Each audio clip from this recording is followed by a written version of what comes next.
This is the only country in the world where you can live in an apartment with air conditioning, you have 2 TVs, a refrigerator full of food, you have a car in the driveway, a little money in the bank, and you're poor.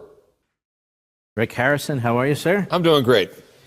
You know, you're an entrepreneur, very successful businessman. A couple of questions, just to begin with here. You never went to college, did you? Nope. All this talk about free college, and you can't make it unless you went to college.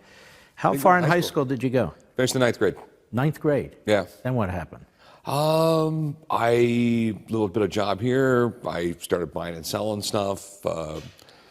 Basically educated myself. And then I'd always been buying and selling stuff. My dad had a little coin shop, and I wanted a pawn shop. So you finished the 9th grade. Yeah.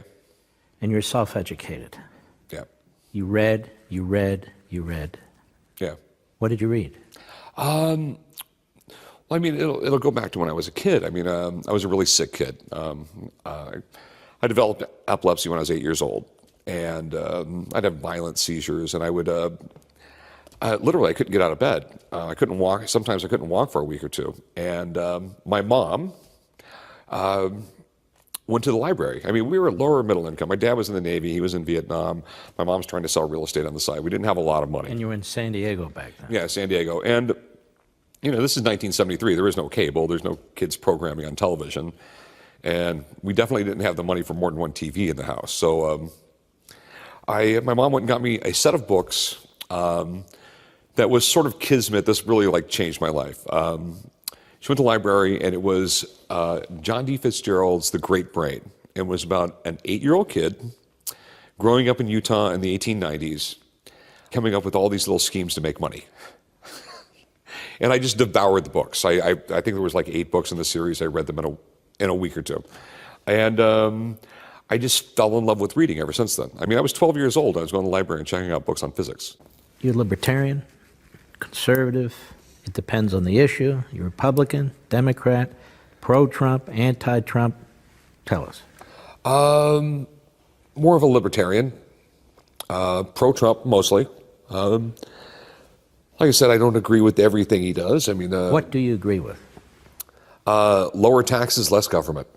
Because in the end, that's what works. Mm-hmm. And it's just not a theory. I mean, you can go throughout history. When we had less government, you have a better economy, you have better lives, better everything. And the invisible hand is that we all interact with each other. We know what we want better than anybody else knows what we want, and so forth and so on. So when the government intervenes, basically it's a relative handful of people with an army of bureaucrats telling us what we want, telling us what we need. How can those handful of people, those masterminds, know as much as all the rest of us?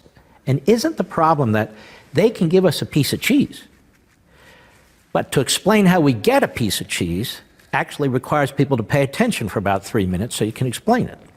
I mean, it's literally an office worker telling a plumber how to do his job. You know, there is a need for government. We do, we need roads. You know, we need a system of educating our kids. I think there should be all vouchers for teaching our kids. So there's school choice. We need to make sure no one's shooting at us and things like that. But you came from very little. You didn't go to college. You didn't get a high school diploma. And according to many people in our country, that's it. You're never going to succeed. And you're an example of somebody who says, wait a minute. I've got my own brain. I've got my 2 hands, relatively good health. I am going to succeed. Yeah. And in America, I can succeed. Is that right? It's true. I mean, well, you know, I think it would be a lot harder for me to do the same thing today, because there's just so much government BS you have to go through. I mean, there's constantly a new law. There's some new rule regulation. More and more difficult to fire a bad employee. I mean, it's in the 80s. I could go down and get a business license and be open in 3 weeks. Now it's 3 or 4 months. And it's like that with almost everywhere in this country. It's just the layers and layers of BS. It's much more difficult for, a young couple sitting at the kitchen table say, hey, should we go open our own business? You're going to need a lot more money. There's going to be a lot more BS. There's a lot more expenses. Now, the Supreme Court rules that, yes, states can tax the internet. So now you have 50 states, District of Columbia, the territories. Some guy wants to start a business like you. He doesn't have a lot of capital. He wants to go on the internet, can't really afford a brick and mortar store. And he's got to be able to, or she, to file taxes in every state of the union and then some. Well, and then some. I mean, we look at California. California, I think, has got 59 counties, and in those counties, they have different. I mean, they have a couple hundred different sales tax rates, and you can't. You rate basically what you do is just make it more and more difficult, and it's just the insanity of government. You've got one of the most popular TV shows in America, one of the highest rated TV shows on cable.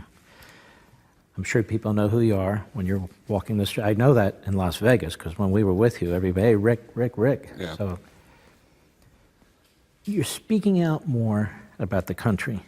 You're speaking out more about capitalism, about liberty.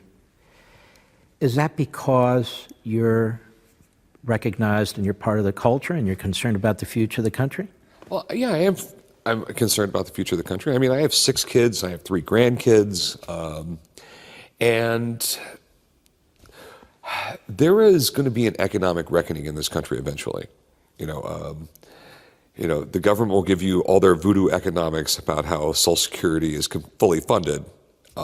It's insanity. It's the equivalent of me saying, well, I had $1 million and I loaned it to myself, but then I gave myself an IOU, but then I went out and partied and spent all the money, but I'm still a millionaire because I owe it to myself. There's no money in Social Security. There's no money. There is no.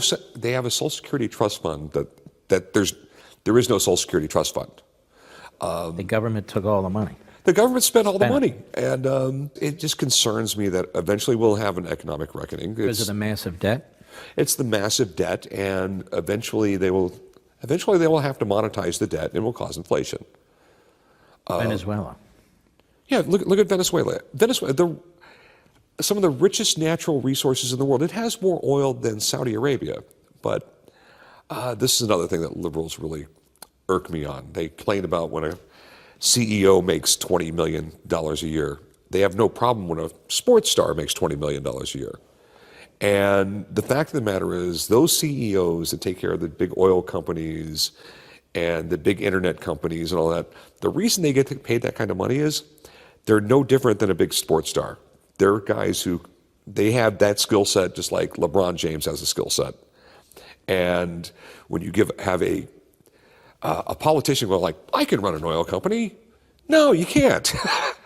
So, and a perfect example is Venezuela, where they have more oil than Saudi Arabia, and they can't make any money off their oil and gas system. And they were giving everybody free stuff. Now they don't have any stuff to give anybody. The average Venezuelan I read lost 15 pounds last year because of the food shortages.